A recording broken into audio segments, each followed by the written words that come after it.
Hello friends, welcome to my channel RD update 0.7। आज हम बात करने वाले हैं राजस्थान तारबंदी योजना 2025 के बारे में, जो किसानों के लिए सरकार की तरफ से बड़ी आर्थिक सहायता और राहत की योजना है। राजस्थान सरकार ने आर्थिक रूप से कमज़ोर किसानों के लिए खेतों की तारबंदी योजना शुरू की है, जिसमें किसानों को 40 से 56,000 रुपये तक की सब्सिडी मिलेगी। आवेदन की प्रक्रिया में दस्तावेज जमा करने की आवश्यकता और सब्सिडी सीधे किसानों के खाते में डीबीटी के द्वारा जमा होगी। राजस्थान सरकार किसानों को उनके खेतों की तारबंदी के लिए वित्तीय सहायता देगी। इस योजना के तहत सरकार 50% अनुदान देती है और अधिकतम 40,000 रुपये से 56,000 रुपये की राशि तक सरकार प्रावधान करती है। इस योजना का लाभ उठाने के लिए इन बातों का आप ध्यान रखना, जिसके बारे में विस्तार से बात करेंगे। और आप चैनल पर नए हैं तो चैनल को सब्सक्राइब करें। चलो वीडियो को अब आगे बढ़ते हैं। ये योजना सिर्फ राजस्थान के लोगों के लिए है। इसमें कोई वित्तीय पात्रता मानदंड नहीं है। व्यक्तिगत आवेदन में आवेदक के पास एक ही जगह पर कम से कम 1.5 हेक्टेयर ज़मीन होनी चाहिए। समूह में तारबंदी करने पर एक समूह में कम से कम 2 किसान होने चाहिए और कम से कम 1.5 हेक्टेयर ज़मीन होनी चाहिए। आवेदक का नाम से ज़मीन न होने पर नॉमिनल शेयर धारक का प्रमाण पत्र देना होगा। जमाबंदी की नकल देनी होगी जो 6 महीने में ज़्यादा पुरानी न हो। अनुदान के लिए जन आधार में बैंक खाता चालू होना चाहिए। तारबंदी में बिजली का करंट नहीं चलाया जा सकता। अनुदान मिलने के बाद तारबंदी की देखभाल और मरम्मत की जिम्मेदारी किसान की होगी।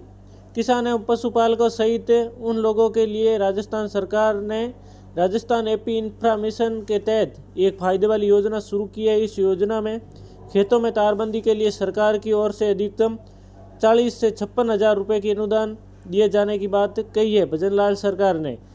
इसमें 3 श्रेणी तय की गई है। एक में सरकार की ओर से खेतों की तारबंदी करने पर आय की कुल लागत 50% या अधिकतम 40,000 रुपये जो कम, तथा दूसरी अधिकतम 48,000 रुपये अनुदान के रूप में राजस्थान की भजनलाल सरकार की ओर से तारबंदी योजना के तहत दिया जाएगा। इसके अलावा तीसरी सामुदायिक श्रेणी में 10 किसान मिलकर आवेदन कर सकते हैं। सामुदायिक श्रेणी में लागत 70%, 70% या अधिकतम एक किसान को 56,000 रुपये का अनुदान देय होगा। आर्थिक रूप से कमज़ोर किसानों के लिए ज़्यादा फायदेमंद अमूमन खेतों की 4 दीवारी करने में बड़ा बजट चाहिए, क्योंकि अधिकांश किसानों को आर्थिक स्थिति राजस्थान में सही नहीं है। किसान की स्थिति सही कहाँ से होगी? सरकार सही भाव नहीं देती है फसल का। आर्थिक स्थिति कमज़ोर होने की नतीजा और आवारा पशुओं सहित अन्य कई खतरों से खेतों एवं फसल की रक्षा करने के लिए किसानों के पास तारबंदी करने के लिए कुछ हजारों रुपए के समय जुगाड़ नहीं हो पाता है। ऐसे में सरकार ने योजना चला रखी है। किसानों के हित में फैसला लेते हुए राजस्थान सरकार राजस्थान तारबंदी योजना के कुछ संशोधन का एक दायरा बढ़ाया है। फसलों को सबसे ज़्यादा नुकसान आवारा पशुओं से होता है। कई बार आवारा पशु किसानों को पूरी फसल खा जाते हैं, नष्ट कर देते हैं। आर्थिक रूप से कमज़ोर किसानों के लिए खेतों में तारबंदी लगाने के लिए सब्सिडी के रूप में बड़ा भुगतान करने की योजना तारबंदी बाद आवारा पशुओं एवं जंगली पशुओं द्वारा नुकसान बचाने के लिए तारबंदी योजना शुरू की गई है।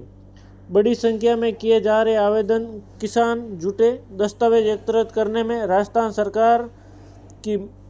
सरकार की मुख्यमंत्री कृषक साथी योजना के तहत फसल सुरक्षा मिशन में वित्तीय वर्ष 2024-25 में लागू तारबंदी योजना लाभ उठाने के लिए प्रदेश की बड़ी संख्या में आवेदन किए जा रहे हैं। राज्य में कई जगह आवेदन की प्रक्रिया चल रही है तो कई जगह स्वीकृति देने का कार्य शुरू किया गया है। अकेले चूरू जिले में 40,000 लोगों ने कृषि विभाग में तारबंदी में अनुदान पाने के लिए आवेदन किया है, जिसमें से 3500 किसान का अनुदान राशि में चयन हुआ है। चूरू में कृषि विभाग की ओर से तारबंदी को लेकर कृषि विभाग ने 35 किसानों को चयन किया है। प्रशासनिक स्वीकृति जारी कर दी गई है। अब चयनित किसान दस्तावेज इनकी छायाप्रत लेकर सत्यापन सहित अन्य प्रक्रिया में जुटे हैं। 3 श्रेणी के नियम से किसानों को तारबंदी पर सब्सिडी का अनुदान। इस योजना में अनुदान देने के लिए सरकार के कुछ नियम कायदे तय किए गए हैं, जिसमें खेतों को 400 मीटर तक तारबंदी कराने के लिए योजना अंतर्गत लघु एवं सीमांत किसानों को तारबंदी करने की लागत 60% अथवा अधिकतम 56,000 रुपये दिए जाने का नियम तय किया है। वही व्यक्तिगत किसानों के लिए लागत 50% अथवा अधिकतम 40,000 रुपये देने का नियम बनाया है। सामुदायिक श्रेणी में 10 किसान मिलकर आवेदन करने पर 70% या अधिकतम प्रत्येक किसान को अधिकतम 56,000 रुपये देने का प्रावधान रखा गया है। इतनी ज़मीन तो होना आवश्यक है। इस योजना में सब्सिडी को पाने के लिए किसानों के पास 1.5 हेक्टेयर जमीन कृषि भूमि होना चाहिए, जिसके अंदर आप खेती कर रहे हो और आवारा पशुओं के बचाव के लिए सरकार से जुगाड़ मांग रहे हो कि सब्सिडी चाहिए हमारे को। इसके अलावा सामूहिक रूप से 2 या अधिक किसानों के न्यूनतम 1.5 हेक्टेयर 6 बीघा जमीन भूमि होना आवश्यक है, उन्हीं किसानों को मिलेगा। धन्यवाद। और आप यहाँ तक आए हो तो चैनल को सब्सक्राइब जरूर करना।